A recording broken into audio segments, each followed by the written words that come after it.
never been one to like things a normal amount. I am physically incapable of liking things the normal amount like a normal person does. I obsess, okay? Hey guys, welcome to my channel. My name is Francesca, and in today's video, I'm going to be giving you 10 book recommendations that I feel will help you start your reading journey. These books I feel are very addictive and very easy to get through. I feel like they will help you learn to love reading and learn to find what it is that you like. Reading is a very subjective activity, and certain genres don't cater to everyone. The more that you read, the more that you'll find what you like. And it is okay if you don't like a book that I like or a book that I recommended to you. And it is okay if I don't like a book that you may have recommended to me. Like, that is fine. It's not a big deal. Reading is subjective.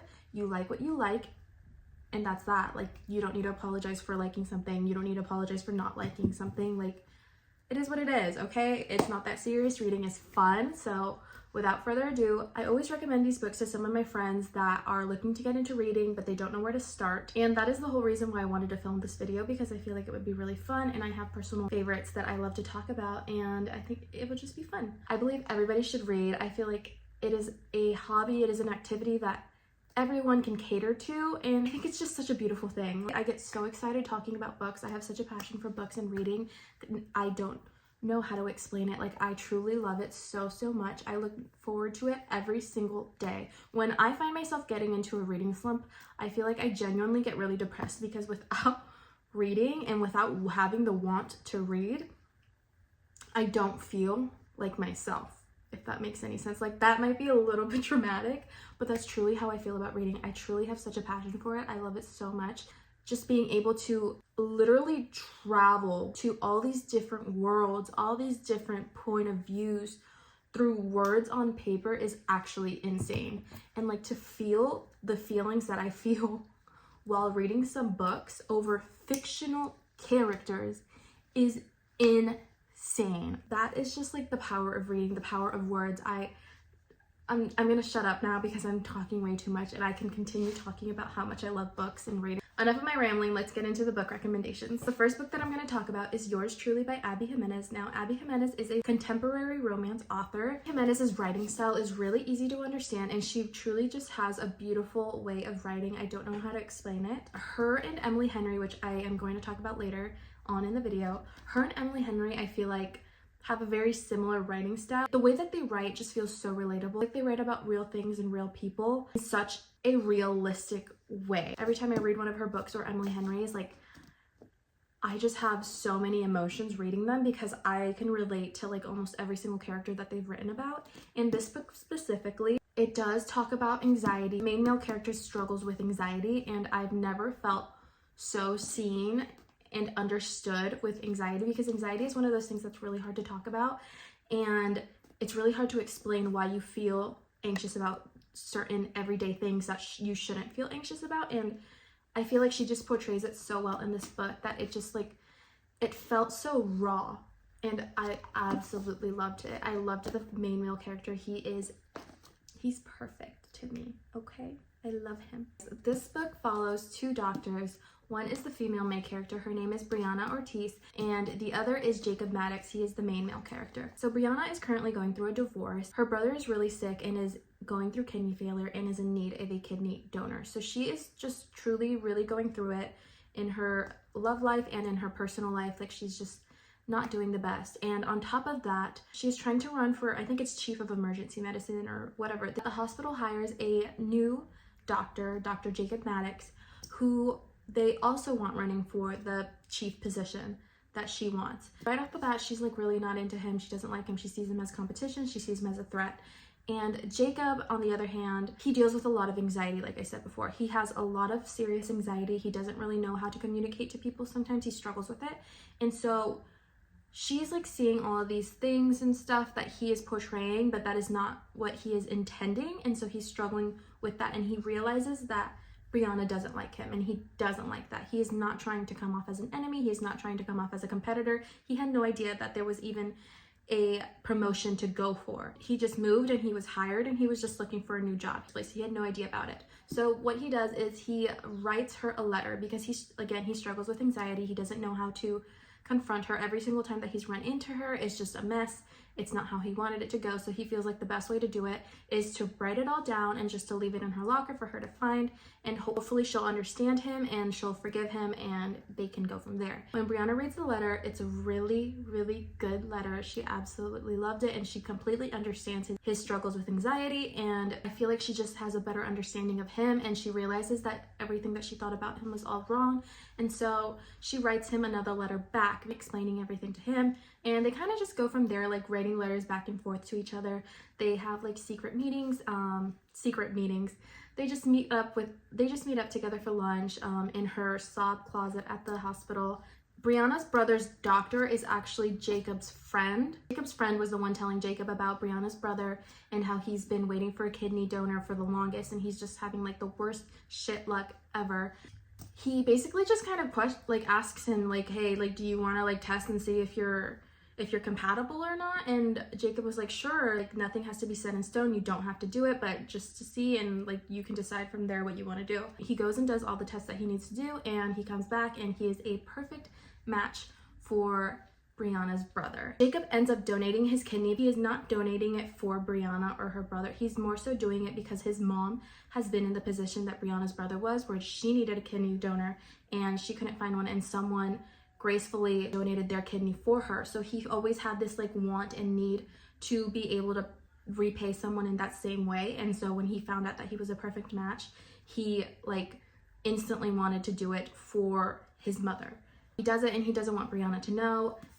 Basically, the story goes on from there. There is fake dating, there's the cute love letters, and I think you'll love it, especially if you're looking for contemporary romance. Like, this is going to be such a fun read. Abby Jimenez does no wrong. She's wonderful, wonderful, wonderful, and I really, really hope that you guys do like this. The next book that I have is No Exit by Taylor Adams. This book is a thriller. This book I read in one sitting. I kid you not. I think I read this in like 6 hours. It is a short book. It is very fast-paced. It's only 350 pages long, and it is insanely addictive. If you like thriller movies, you would definitely like this. I believe this does have a movie, but I've never seen the movie, so if it's bad, I'm sorry, but the book is great. I believe this follows like 4 characters. The main character in this book is this girl named Darby, who is driving home from college for the holidays, and she gets stuck in a snow blizzard, so she is forced to pull over into a rest stop on the highway. And when she gets to the highway, there's no reception, there's no way of getting out. She's completely blocked in there, and so she is just forced to wait it out inside this rest stop. When she gets into this rest stop, she notices there's about 3 other people there with her. It's just 4 people stuck in a rest stop, so they have nothing to do, they have no service, they have no way of getting out, and everyone is in an uncomfortable situation. But anyways, they try to make it better. They try to talk to each other. They start playing card games. They start talking about each other's lives. And Darby ends up going outside. She's trying to see if she can get some cell reception. She's trying to see if she can get some cell reception. And when she walks outside, she's on her phone looking around, and she's trying to get a bar. And when she's looking around, she notices there's this van next to her where she's standing. And when she looks into this van, she sees a little girl stuck inside of a crate in this van. Now, she has no idea who this van belongs to. She has no idea who this little girl is. And she has no idea on how to get this little girl out, but she does know that she needs to find a way to get her out without anyone noticing, and trying to figure out who is this kidnapper among the 4 of these people that she is stuck with. This book is insanely addictive. I said that already, but it is, I was glued to this book. I could not put it down. This is one of my favorite books, and anytime anyone asks for a thriller, I will always recommend this because it is the first one that comes to mind. If you're not good with gory descriptions, I would definitely look up the trigger warnings, but that's pretty much it. I think this would be a really great book to start with, and you are going to love it. And if you don't love it, that's okay, but I truly believe that you will love this. The next book that I have is Practice Makes Perfect by Sarah Adams. Sarah Adams is the perfect author to get you into reading or to get out of a reading slump. Her books are super short, they're super fast-paced, and again, they're very addictive. I always read her books in like a day. Like, it does not take me long to finish them. This book is only 320 pages long. It's super easy to get into. They're super fun. I love them. The banter is always good. It's so great. So specifically, it follows this girl named Annie who lives in this small town, and I believe she works in a flower shop. She's this innocent main character girl who is trying to find her perfect match. She's very inexperienced in dating and in love. The main male character, this guy, his name is Will. He is a bodyguard for her brother's fiance, because her brother's fiance happens to be a pop star. Their love story is in another one of Sarah Adams' books called When in Rome, which I haven't read yet, so I can't recommend. I kind of am reading them backwards. Anyways, so he's this like big guy. He's this big tough guy with tattoos. He's like the complete opposite of what Annie is. He ends up being her like dating tutor because she feels like she needs practice and she doesn't know what to do on dates. She feels like she's the problem with every single date that she has. And so he's agreed to help her and teach her what it is to act like on a date, what it is to have a good day, and how to be yourself and stuff on a date. Talk, and they really start to become like actual genuine friends, and they start to care for each other. And it's such a good book. It's such a beautiful book. I loved it. I couldn't put it down. I was really addicted to this book. I love Annie and Will so much. Will is just such a great book, especially if you like light fluffy reads. Like you'll love it. I think it's super fun, and you're just gonna love it either way. The next book that I have is One True Loves by Taylor Jenkins Reid. This follows a couple named Emma and Jesse who happen to be high school sweethearts. They end up moving away together after college. I believe they moved to Los Angeles, but they travel the world together. They get married. They have a wonderful, beautiful married life together. And on their first wedding anniversary, Jesse is sent on an assignment for a work trip. Later we find out that his helicopter crashed and Jesse is nowhere to be found. He is pronounced dead, he is pronounced missing. Obviously this devastates Emma extremely. This is the love of her life, this is her high school sweetheart, this is the only love she's ever known. She ends up deciding to move back home and trying to figure out her new life without Jesse, because it is just truly really hard for her to be in the place that they both were in together. So she figures if she goes back home, everything will be okay and she'll start to feel better with the loss of her love. When she moves back home, she ends up running into an old friend and they end up going on a few dates and stuff. It feels like she's starting to fall in love again, and she feels like she's starting to be okay with trying to fall in love again. Her relationship with this new guy, Sam, really is a beautiful relationship. They really get each other. Emma is a completely new person and Sam is this perfect person for this new version of Emma. Eventually, Sam proposes to Emma and they get engaged. Emma and Sam are at dinner with their parents when Emma gets a call from Jesse saying that he's alive and that he is coming home.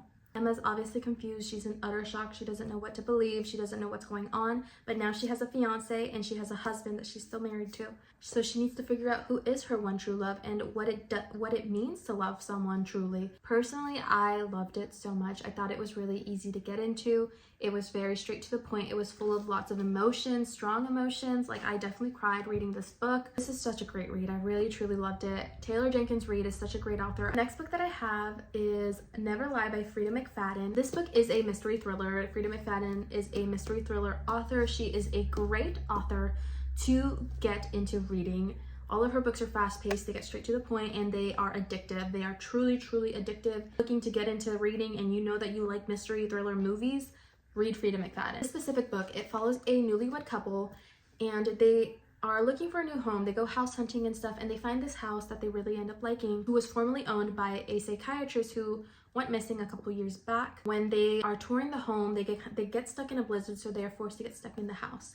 Basically, a lot of weird stuff happens. There's a lot going on in this. The plot twists are actually insane.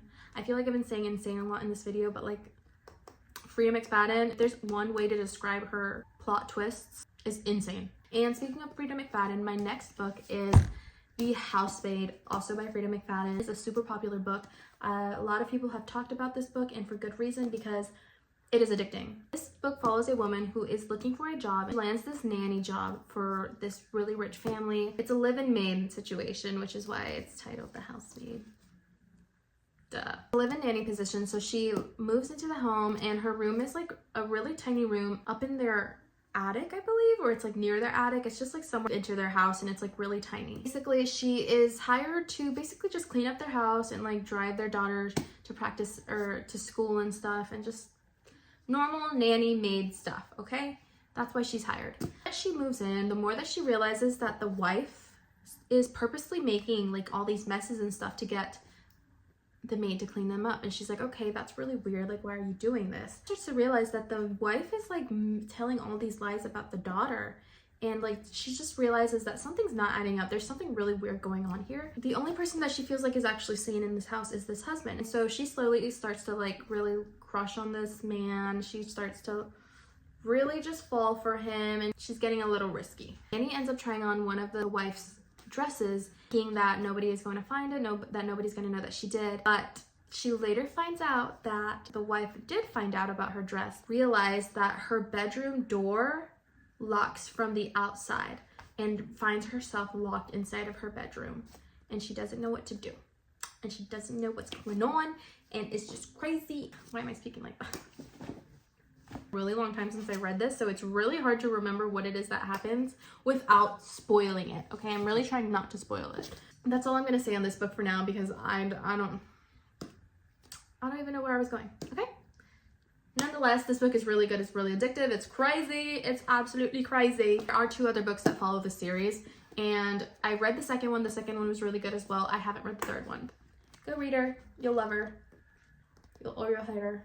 I don't know, but I think you'll love her. So the next book that I have is Flawless by Elsie Silver.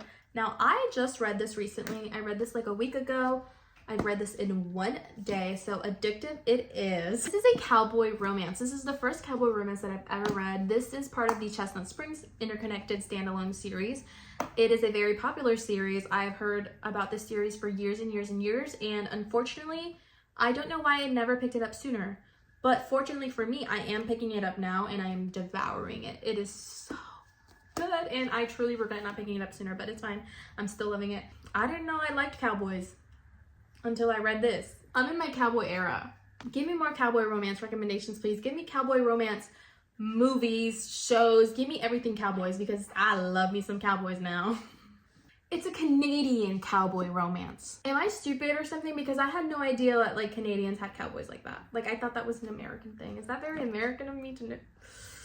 I'm so sorry, but I literally didn't know.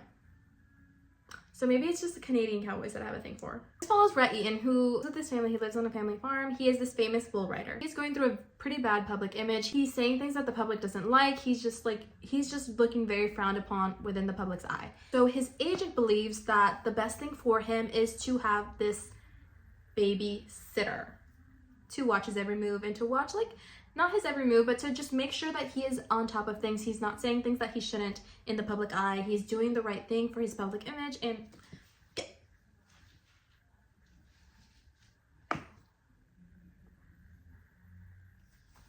okay, I'm gonna lose it. I'm gonna lose it. Oh my god. Maybe the 3rd time's a fucking charm. There's like a big bull riding competition at the end of the 2 months, and so he just wants someone to be there to monitor him. He's going to have a lot of press around him, and everybody's going to be watching him right now. So the person that they hire as his babysitter is the agent's daughter, Summer Hamilton. She's excited to do it. She wants to do it. She wants to keep it really professional, and she just wants to do her job, okay? Rhett Eaton absolutely hates the idea of having a babysitter. He hates it so much. Like, he does not like her in the beginning. He's like, the minute that he walked in, he just could not stand. She is doing her job. She's watching him. She's making sure he's doing the right thing. She's going on these work trips with him and really get to know her. And she starts to really get to know him, and things kind of just change. Such a fun read, and like, I loved it. There's like these text messages at the beginning of every single chapter, like almost every single chapter. And I love them. Like, I was laughing so much reading this book. I was giggling. She was a spicy one, and I liked her. It was a slow burn, and it was a really good one at that. I really loved it. I really enjoyed it. I cannot wait to read Reckless, because Reckless is the 2nd book in the series, but it is the fan favorite, I believe, because it is the one I hear everyone talk about. Everyone talks about Cade Eaton, who is Rhett Eaton's older brother, and he's a single dad, and it's a single dad nanny trope, and I'm so excited to read it. So the next book that I have is Powerless by Lauren Roberts. This is a fantasy romance book. I've only read Powerless. I have Reckless, which is the 2nd book in the series. I am going to start it later today. I'm so excited. I believe Lauren Roberts is actually working on the 3rd book, or no, she just announced that the 3rd book is going to be released next year in April, and it is called Fearless. So I'm so excited for that. Fantasy building in this is very minimal. It's not that hard. Like, to me, it feels like fantasy dystopian. Like, I really was like, when I was reading this, it really felt like I was watching like the Hunger Games or like Divergent and stuff. And like, those types of books are not that hard to get into, if that makes sense. Anyways, this book follows 2 types of people. In this world, there are the elites. These elites are people who have these like sort of powers and stuff, and they can do, like, everyone has a very different power and they can do whatever it is that their power entitles them to. And then we have the ordinaries. Ordinaries are just ordinary people. They have no powers, no nothing. Okay, now the elites want to get rid of all of the ordinaries. They don't want a single one in their world. So in this kingdom, there is the king, and he has two sons. They're princes. The one prince is the heir of the throne. He is going to be the future king. And then there's the second king, who is the future enforcer. Enforcer is someone who is set out to kill all of the ordinaries. They are enforcing this rule. They enforce the rules of the kingdom. And that is what this future enforcer does. The future enforcer's name is Kai Azar. He is the future enforcer. He is the main male character in the story. Kai is a prince. He is the king's son. He is the future enforcer. He is the person that is out there going to kill all these ordinaries and getting rid of them, banning the families or the people that like were hiding them and whatever. That is his job. That is what he was trained and built to do his entire life. And his power is that he can basically take and use anybody's power around him. Having that power, he is able to sense when someone is an ordinary and when someone is an elite. Now, the female main character, her name is Peyton Gray. Peyton Gray is an ordinary. She lives out in the slums, and she has been disguising herself as a psychic her entire life. The only way that she can like maintain herself is by stealing. Like she's a thief. Because one day she's out and she's stealing from someone, and she doesn't know it at the time, but she's stealing from Prince Kai, who is the king's son. She has no idea that's who she was stealing from, but she does it anyway. When she walks away, she hears a lot of commotion, and she looks back, and Kai is getting into like a fight with someone. Like someone is getting into a fight with Kai, and so she instinctively, she walks back and she saves him. She saves this man's life. This kingdom, they have these trials called the purging trials. When the king learns about Peyton saving Kai, he chooses her to join the purging trials, and she's just trying to survive.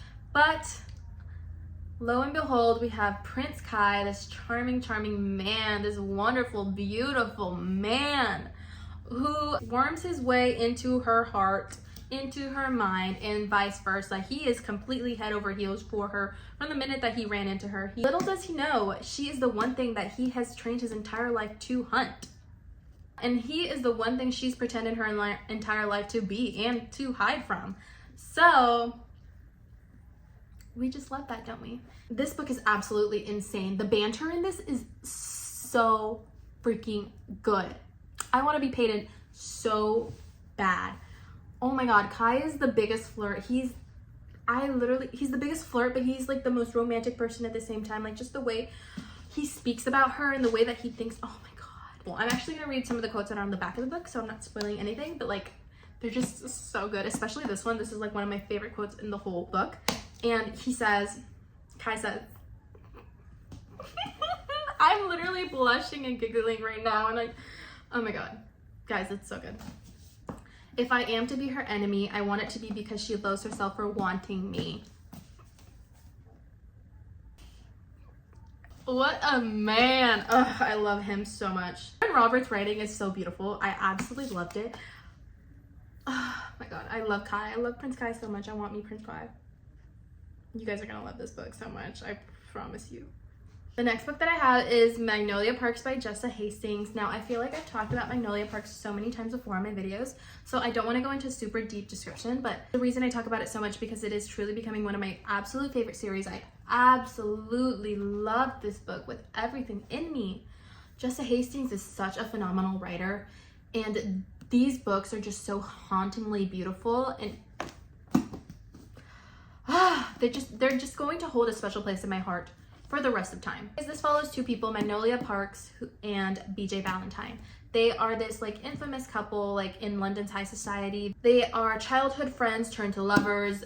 One night BJ ends up cheating on Magnolia, and everything changes from there. Magnolia is distraught. They break up, and a few years go by, and these two don't know how to move on from each other. She dates around, he sleeps around, but their hearts are still stuck to each other, and they don't know how to move on from that. They don't know where to go from that. She doesn't trust him, and he doesn't know how to forgive himself for it. I'm not gonna go into this book thinking it's like one of these cute, fun romances that I've mentioned earlier before. In the series, this is definitely the complete opposite of those. They're not rom-coms. They're not, I'm saying they're because it's a whole series, and they're kind of all like that.